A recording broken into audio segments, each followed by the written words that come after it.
수요일엔 마태복음이죠, 여러분. 마태와 함께 예수님 만나시는 시간에 잘 오셨습니다. 우리 옆에 계신 분들 우리 함께 반갑습니다. 샬롬 인사 나누겠습니다. 반갑습니다. 샬롬.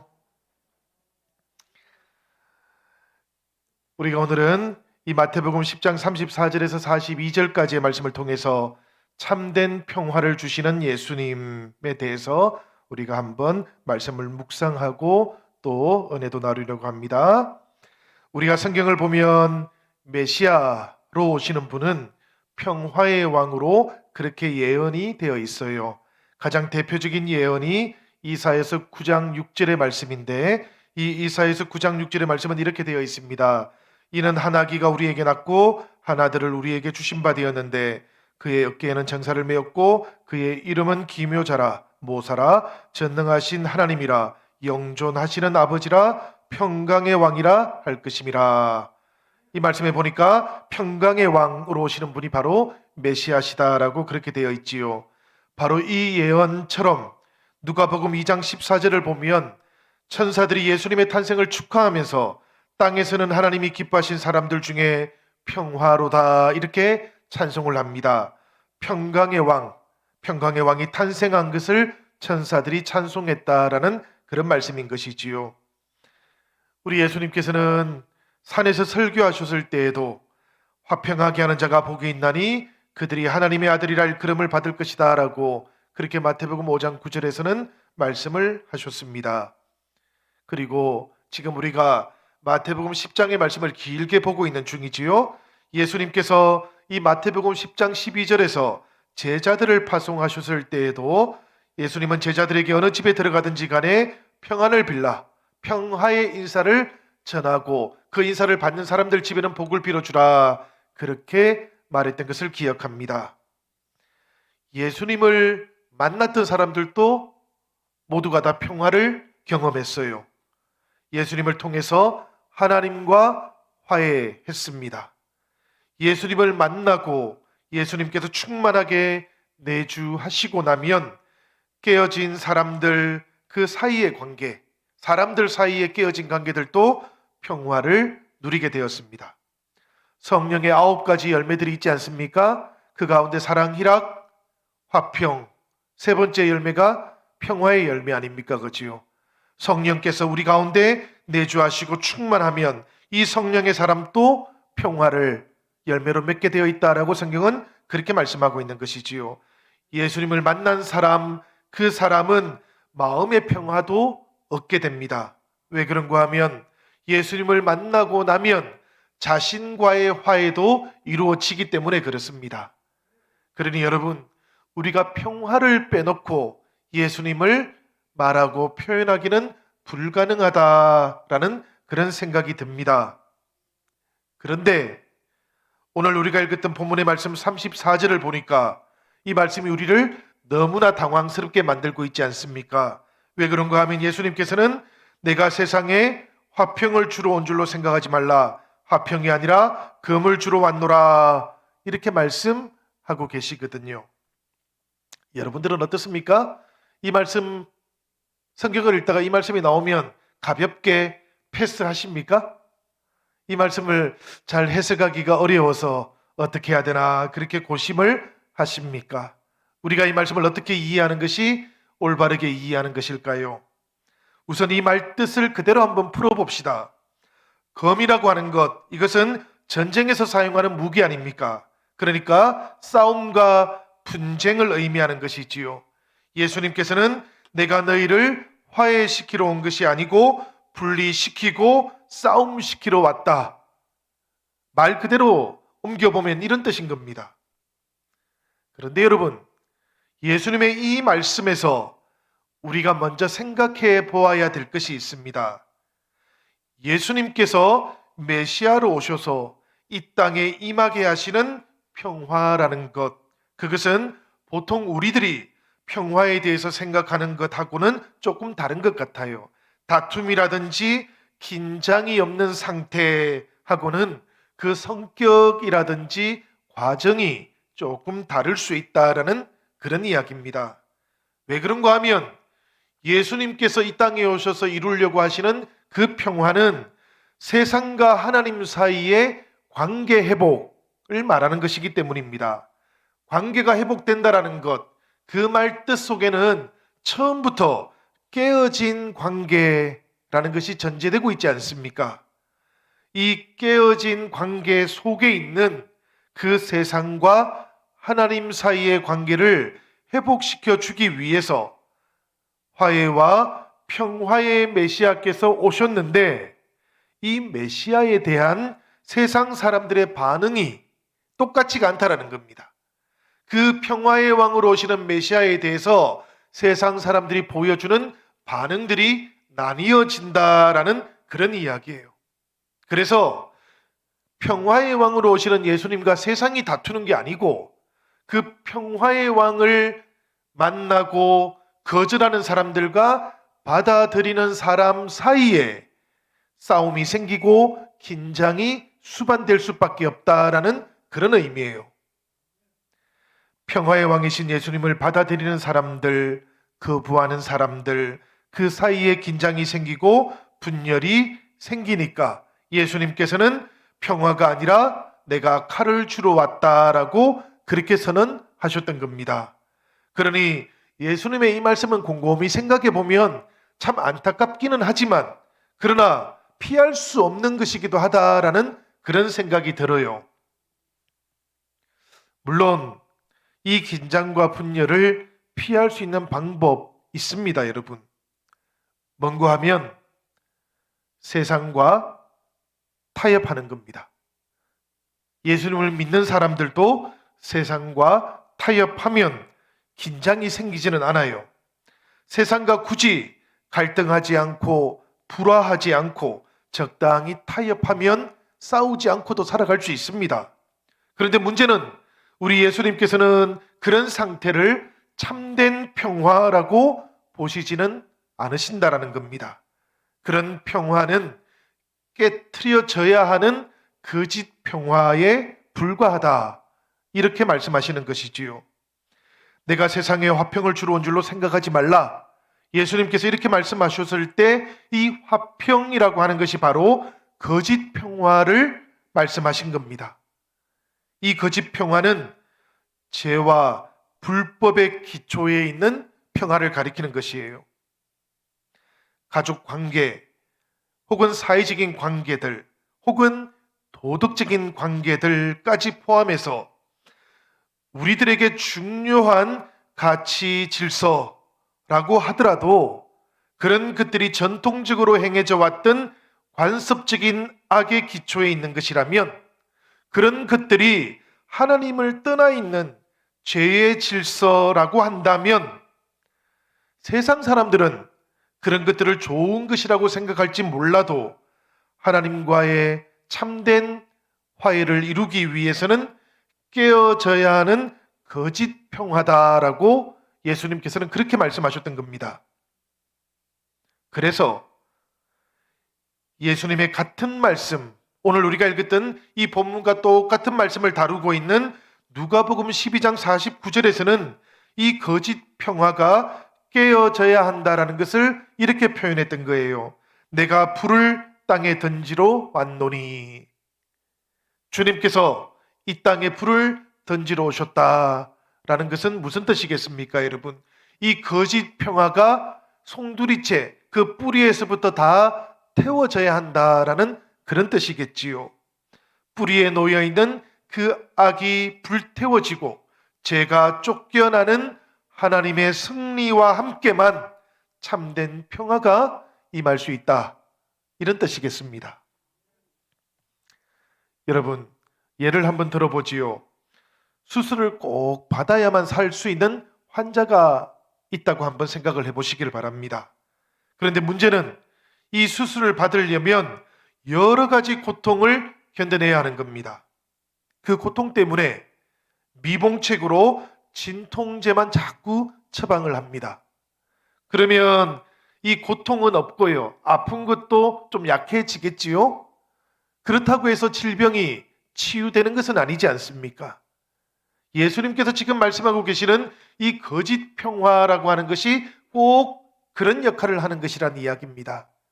그런 거짓 평화는 얼핏 보기에는 화평하고 갈등이 없고 긴장이 없는 것 같지만, 그러나 궁극적으로는 하나님과 세상, 하나님과 사람 사이의 관계를 완전히 깨트려 버릴 수 있다라는 그런 이야기입니다. 그래서 예수님께서는 그런 거짓 평화는 끝이 나야만 하나님과의 참된 화해가, 그리고 참된 회복이 비로소 가능해진다라고 그렇게 말씀하시는 겁니다. 그래서 예수님께서는 내가 온 것은 거짓 평화를 유지시켜 주기 위해서가 아니라 오히려 이 거짓된 평화를 깨어버리고 참된 평화를 시작할 수 있도록 하기 위해서 왔다, 이렇게 말씀하신 거예요. 내가 화평을 주기 위해서 온 것이 아니라 검을 주기 위해서 왔다라는 말을 의미를 잘 살려서 해석하면 이런 뜻이 된다라는 이야기입니다. 그러니 여러분들께서는 이 말씀을 읽을 때, 주님께서 하나님과 우리 사이에 참된 평화를 주시기 위해서 오신 것이다라고 말씀하시는구나, 이렇게 알아들으시면 좋겠습니다. 여러분, 이 말씀을 통해서 우리가 예수님께서 우리에게 던지시는 어떤 도전 같은 것이 느껴지신다면, 이제 이 말씀의 의미를 알았으니까요, 이 의미를 깨닫고 나서 보니까 이 말씀이 나에게 도전이 되는구나 라고 그렇게 느끼신다면, 타협하고 있는 신앙을 새롭게 결단할 필요가 있으신 겁니다. 하나님과 세상을 함께 섬길 수 있는 넓은 길, 그런 길은 우리 성도들에게는, 예수님의 제자들에게는 존재하지 않기 때문에 그래요. 하나님과 세상 그 사이에서 타협할 수 있는 그런 길은 없습니다, 여러분. 우선은 우리가 하나님을 먼저 택해야만 그 다음으로 세상을 돌보고 세상을 치유할 수 있는 가능성도 생기는 겁니다. 하나님과 세상을 혼합시켜버리거나 혹은 하나님보다 세상을 먼저 택하고 나면 어떤 구원의 가능성도 우리에게는 남아있지 않게 되는 것이지요. 그래서 하나님과 세상 사이에서 신앙은 타협하지 않아야 하는 겁니다. 하나님의 사랑을 이루기 위해서 우리들은 사실 한없이 마음이 넓어져야 되는 것이 맞습니다, 여러분. 그렇지만 때때로 우리의 신앙이라고 하는 것은 무한하게 관용을 베풀어서 악에 대해서도 죄에 대해서도 마음이 넓어져서는 안 된다라는 그런 이야기입니다. 하나님 우리에게 주셨던 그 사랑의 모습, 우리가 이웃들에게 전하고 세상에 전하기 위해서 한없이 넓어져야 됩니다. 우리 성도들에게는 그런 품성이, 그런 성령의 열매가 꼭 필요합니다. 동시에 악에 대해서는, 죄에 대해서는 엄격해야 되고 타협하지 않는 모습을 가지고 있어야 하는 것, 이것이 또한 우리 성도들에게 요구되는 그런 모습이다라는 이야기입니다. 여러분, 오늘 이 말씀을 곰곰이 생각하시고 마음에 새기시고 내 안에도 이렇게 하나님을 먼저 택하고 그리고 세상을 향해서는 하나님의 그 사랑으로 치유하고 변화시키겠다라는 그런 결단이 찾아올 수 있기를 기원합니다.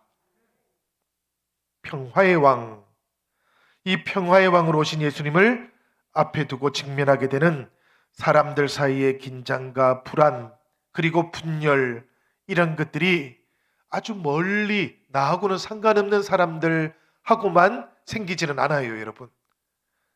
문제는 나와 아주 가까운 사람들과의 관계 속에서도 생길 수 있다라는 겁니다.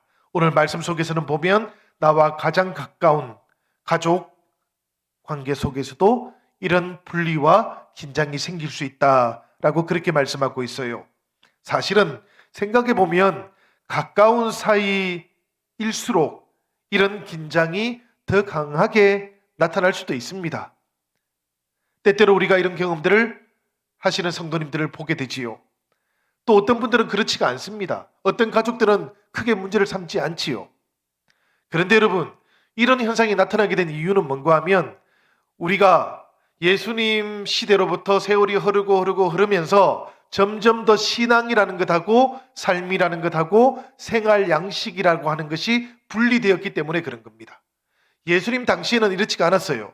예수님 당시에는 신앙을 선택한다는 것은 곧 생활 양식을 선택하는 것이었습니다. 그러니까 예수님을 믿기 이전에 생활 양식은 온 가족은 똑같은 것이지요. 그러다가 누군가가 가족 구성원 안에서 나는 예수님을 선택할래 이제. 그렇게 선택하고 나면 생활 양식이 완전히 달라져 버리는 겁니다. 때때로는 갈등하고 대립이 생겨났던 것이지요. 오늘 말씀 속에 가족 관계 속에서 이런 어려움이 생기는 것은 바로 그런 현실을 반영하고 있는 것이고, 동시에 오늘 우리가 살아가고 있는 이 시대, 이 현대사회 속에서 우리가 예수님을 믿는다라는 것이 나의 생활 양식하고 얼마나 분리되어 있는가 하는 것을 보여주고 있는 것이기도 합니다. 35절에 보면 이런 말씀이 나오고 있지요. 내가 온 것은 사람이 그 아버지와 딸이 어머니와 며느리가 시어머니와 불화하게 하려 함이라. 사실 이 말씀은 이 피할 수 없는 예수님 시대의 결과를 반영하고 있는 그런 말씀입니다. 우리가 그 시대의 상황을 염두에 두시고 계속해서 이 말씀을 한번 따라와 보면 좋겠는데요. 당연히 예수님께서는 가족 관계를 깨트리려고 하셨던 것이 아닙니다. 그렇지만 가족 관계 혹은 가족들 사이에 있는 그 애착 관계, 서로를 아껴주는 그런 관계들, 그런 것들이 하나님과의 회복적인 관계를 가로막는다면, 우선 순위에서 앞서버린다면, 그렇다면 이 관계는 역전되어야 된다, 이렇게 말씀하고 있는 겁니다. 선택의 우선순위가 예수님의 제자들에게는 아주 분명해야 된다라고 예수님께서는 그렇게 말씀하신 거예요. 가족이라는 것이 세상에 무엇보다 소중합니다. 하나님도 우리에게 가족을 주셨을 때 세상에서 가장 소중한 것이다 라고 그렇게 우리에게 이 가족을 허락해 준 거예요. 예수님도 그렇게 알고 계십니다. 그런데 세상 무엇보다도 소중하지만 가족이라도 하나님보다 소중하지는 않은 것이다. 예수님께서는 이렇게 말씀하신 거예요. 가족은 세상 모든 것들보다 소중하지만 하나님보다 소중할 수는 없는 것이다. 이 경계는 최소한 지켜야 되는 것이다 라고 그렇게 말씀하시는 겁니다. 하나님과의 관계는 우리에게 가장 본능적인 혈연의 관계, 그 핏줄의 관계보다도 더 본질적이고 더 근본적인 관계라야 하는 것이다 라고 그렇게 예수님께서는 강조하셨던 거예요. 이 말씀을 읽을 때마다 또 들으실 때마다 여러분들의 마음속에 100세에 얻었던 이삭을 데리고 모리아산으로 올라갔던 아브라함이 생각나시면 좋겠습니다. 그렇지만 우리들과의 화해를 이루시기 위해서 그 아들을 십자가에 내어주셨던 그 하나님이 사실은 우리에게 먼저 떠오르셔야 합니다. 예수님께서는 우리에게 이 하나님과의 관계가 우리의 가족, 우리의 핏줄보다 더 근본적인 관계다라고 말씀하실 때 우리에게 그렇게 요구하신 게 아닙니다. 그 사랑의 원리를 가지고 하나님께서 우리에게 그 관계를 보여주셨던 거예요. 핏줄보다 더 강한 관계, 그 사랑의 관계를 우리에게 보여주기 위해서 독생자이신 예수 그리스도 그분을 십자가에 내어주셨던 것이지요.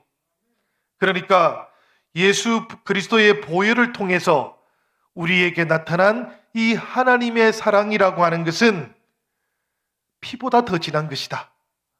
하나님께서 그것을 이미 우리에게 보여주셨고 예수님께서는 그것을 우리에게 다시 알려주셨던 겁니다. 그래서 어떤 분은 복음이라고 하는 것, 예수 그리스도의 그 보혈에 기초하고 있는 복음이라고 하는 것은 우리의 핏줄의 관계보다 더 근본적인 것이다 라고 그렇게 표현하기도 했습니다. 여러분, 내 안에 이 우선순위가 잘 세워져 있는지 살펴보시기를 바랍니다.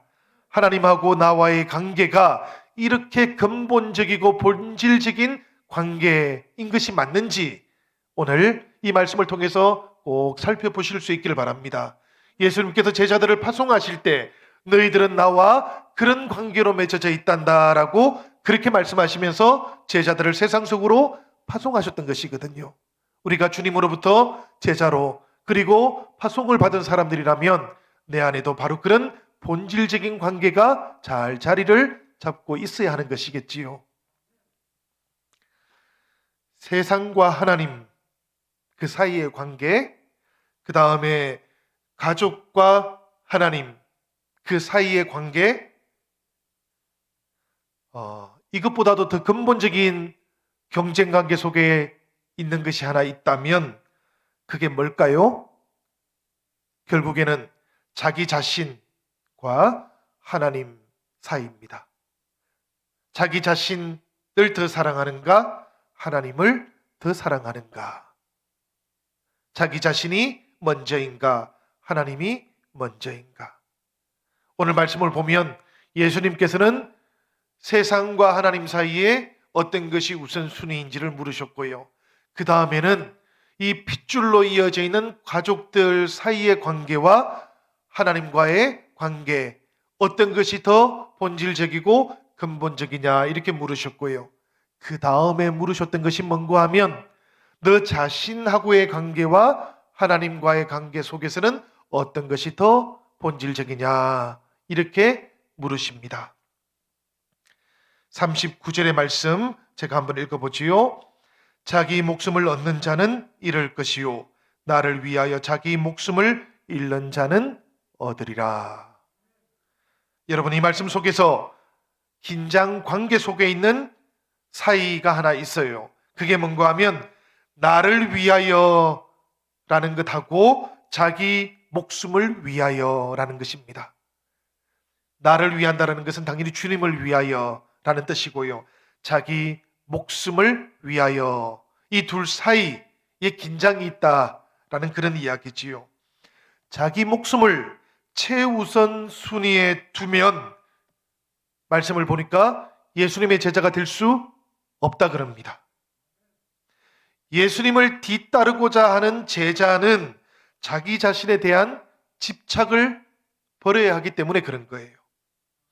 예수님에 대한 충성심과 자기 자신에 대한 충성심이 있다라는 것이지요.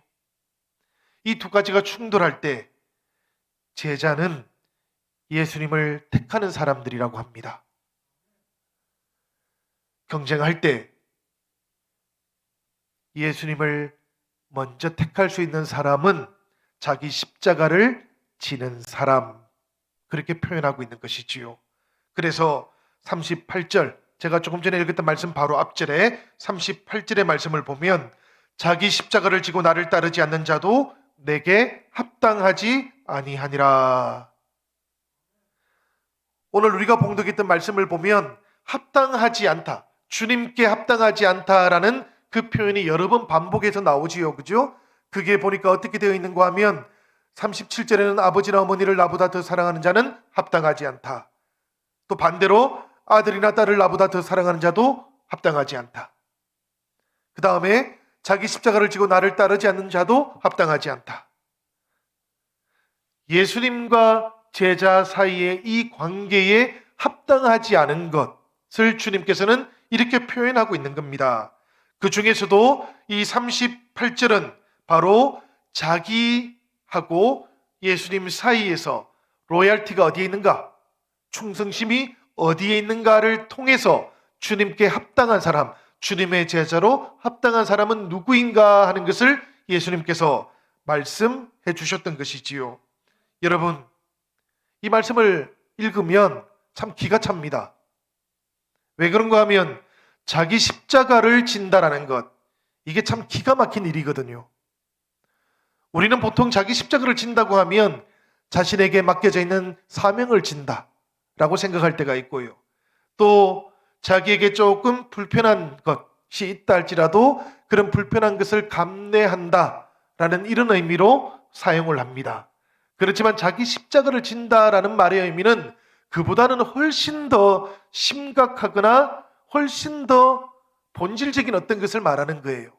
왜 그런가 하면 자기 십자가를 지고 예수님을 따른다고 하는 것은 자기가 죽어야 할 그 나무를 짊어지고 예수님을 따른다라는 말의 의미이기 때문입니다. 자기가 죽어야 할 그 나무를 짊어지고 살아가는 삶이 얼마나 기가 막힌 삶입니까, 여러분?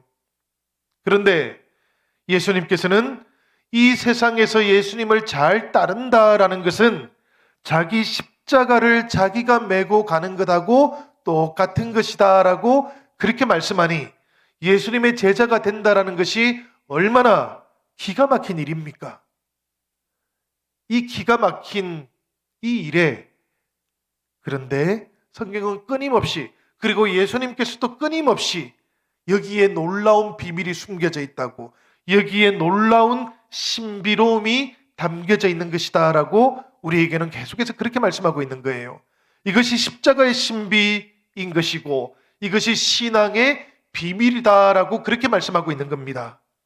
여러분, 이렇게 자기 십자가를 메고 주님을 위해서 자기 목숨도 내어 놓을 수 있는 사람만이 오늘 말씀을 보니까 오히려 참 생명을 얻는다고 그렇게 말씀하고 있지 않습니까? 자기의 목숨을 위하는 사람은 오히려 그것을 잃어버릴 것이고 자기 목숨을 주님을 위해서 잃고자 하는 사람은 오히려 얻게 되는 것, 여기에 자기 십자가를 지고 살아가는 인생에 놀라운 비밀이 있는 것이다라고 그렇게 말씀하고 있는 것이거든요. 저는 이것을 여러분들에게 알아들을 수 있도록 합리적으로 설명할 길은 없습니다. 왜냐하면 이게 합리적이지 않거든요. 십자가라는 것은 처음부터 역설적이거든요.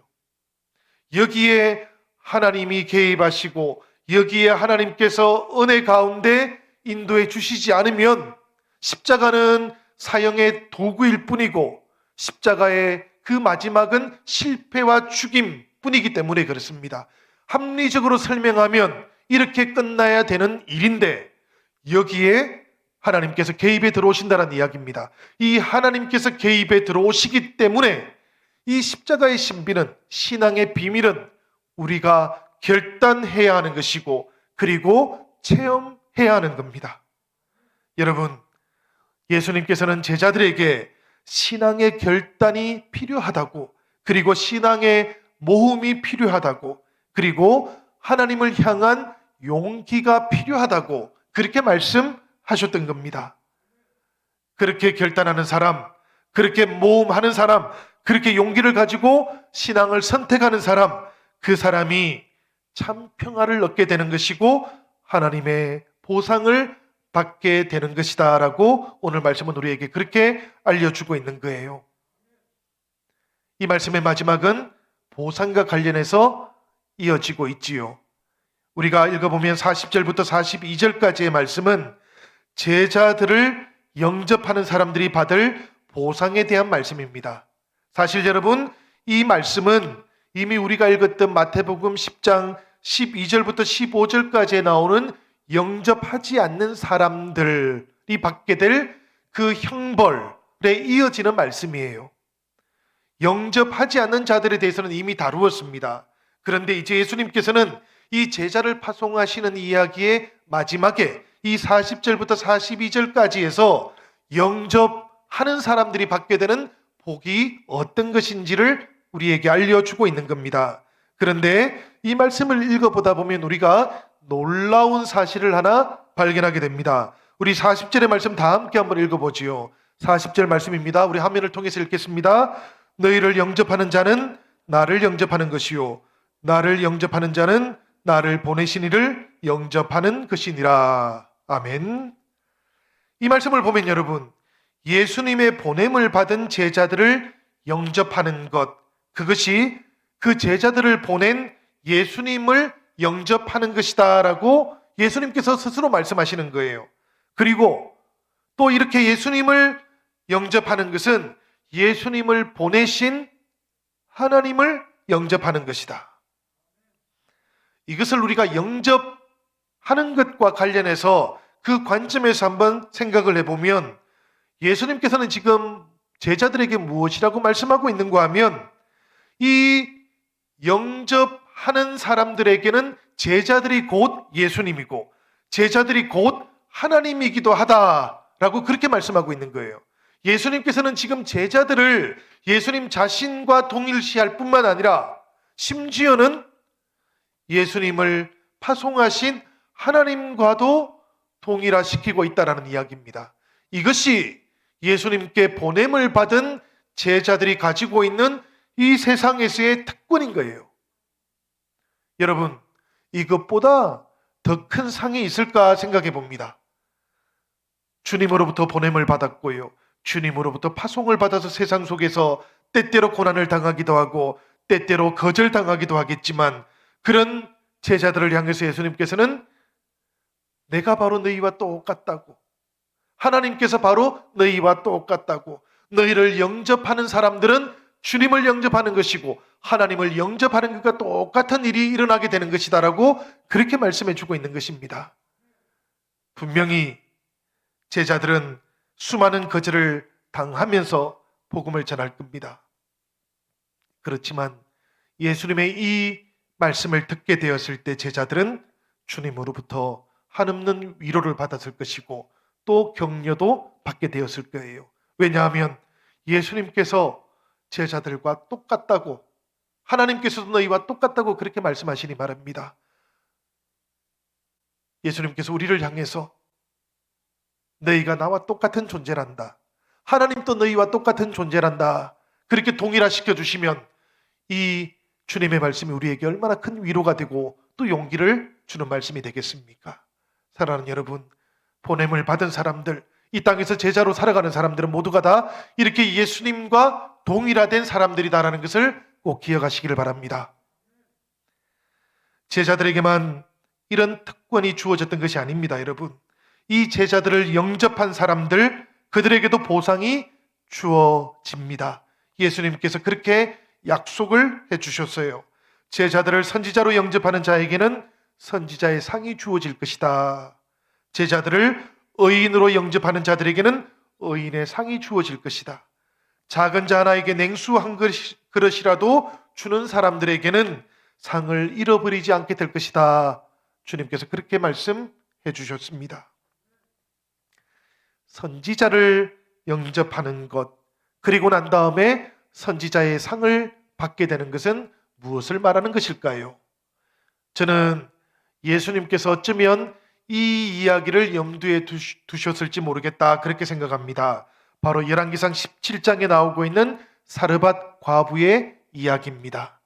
그 사르밧 과부는 선지자를 영접했거든요. 누군가 하면 바로 엘리야였습니다. 여러분, 엘리야가 지치고 힘들어 있을 그때에 하나님께서 세미양 가운데 나타나셔가지고 하나님의 음성을 들려주셨지 않습니까? 그리고는 일어나서 저 시돈 지방 사르밧 과부에게 찾아가서 거기에서 공개를 얻어라, 먹을 것을 얻어라, 그렇게 말씀하셨습니다. 하나님의 그 말씀을 따라서 엘리야가 이 시돈 지방 사르밧에 찾아갔는데요, 찾아가서 보니까 기가 막힌 현실을 만나게 되었던 겁니다. 무슨 현실이었는가 하면 이 사르밧 과부가 아들이 하나 있었어요. 그런데 이 아들과 이 과부가 가지고 있는 것이 뭔가 하면 가루 한 줌하고 가루 한 줌하고 기름 몇 방울이었습니다.